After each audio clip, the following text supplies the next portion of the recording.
দর্শক এই বিষয়ে আরো জানাতে ইজতেমা ময়দান থেকে যুক্ত হচ্ছেন সহকর্মীরা। শুরুতেই যাচ্ছি নাজমুল হুদার কাছে। নাজমুল, সকাল থেকেই তো বয়ান শুরু হয়েছে, এ পর্বে মুসল্লি উপস্থিতি কেমন দেখছেন?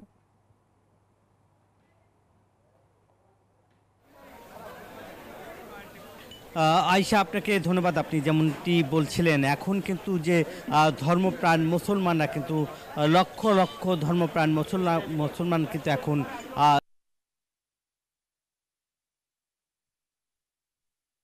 যে ধর্মপ্রাণ মুসলমানরা কিন্তু এখানে রয়েছে এবং তারা কিন্তু আসতে শুরু করেছে এবং মুসলমানরা কিন্তু এখানে রয়েছে এবং তারা কিন্তু আসতে শুরু করেছে এবং একই নিচেই আপনারা দেখতেই পাচ্ছেন যে এভাবেই আসলে তাশকিল করা হচ্ছে এবং আমবয়ানটা আসলে শোনা যাচ্ছিলেন এবং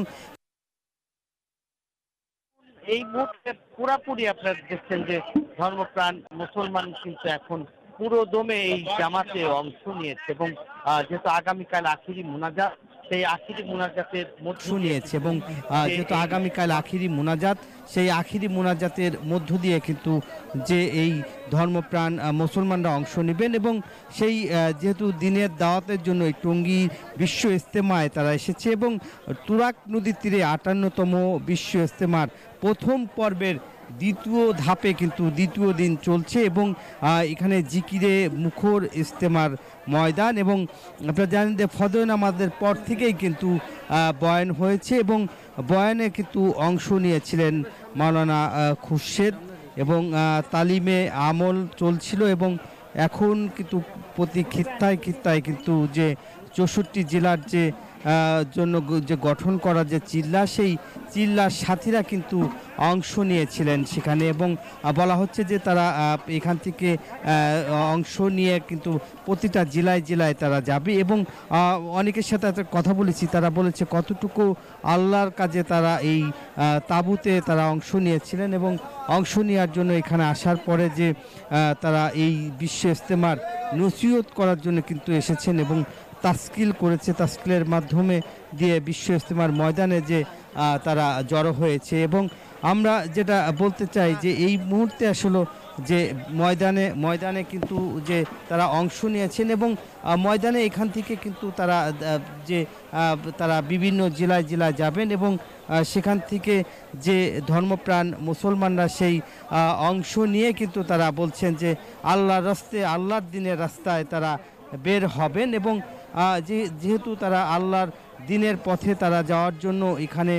প্রস্তুত হয়ে এসেছেন, পরিবার পরিজনের কাছ থেকে তারা সময় নিয়ে কিন্তু এখানে সেই আল্লাহর রাস্তায় এসেছে। এখান থেকেই অনেকেই চিল্লায় চলে যাবেন, এক চিল্লায় দুই চিল্লায় এবং দিনের খেদমত করতে কিন্তু আপনার জানেন যে তারা এখান থেকে তৈরি হয়েই কিন্তু তারা চলে যাবে আল্লাহর রাস্তায়। এই ছিল আমার কাছে বিশ্ব ইজতেমার দ্বিতীয় দিনের সর্বশেষ খবর। একই খবর জানতে আমার আরেক সহকর্মী হচ্ছে আরেক প্রান্তে যাচ্ছি, জাহাঙ্গীরের কাছে। জাহাঙ্গীর।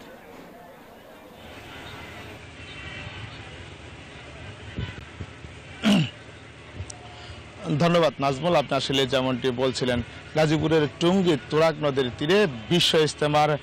দ্বিতীয় ধাপের যে ইজতেমা সেটি কিন্তু চলছে এবং সকালে ফজরের নামাজের পর থেকে কিন্তু আমবয়ান চলছে। আমবয়ানের পর কিন্তু বিভিন্ন খিত্তায় তালিম চলছে এবং কাল কিন্তু ১১টার মধ্যেই যে এবারের দ্বিতীয় ধাপের যে আখেরি মোনাজাত সেটি কোনো অনুষ্ঠান হবে, এটি জানিয়েছেন মিডিয়া সমন্বয়ক হাবিবুল্লাহ রাহান। আমি যদি একটু দেখাই যে আজ কিন্তু যে আনুষ্ঠানিকতা সেটি কিন্তু চলছে এবং লক্ষ লক্ষ যে মুসল্লি তারা কিন্তু খিত্তায় অবস্থান করছেন এবং তারা তাদের তালিম করছেন এবং আল্লাহর যে দিক নির্দেশনা সেটি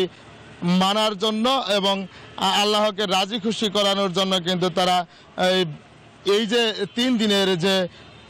ইজতেমা, সেই ইজতেমায় কিন্তু তারা অংশগ্রহণ করেছে। এতে কিন্তু ২২ জেলার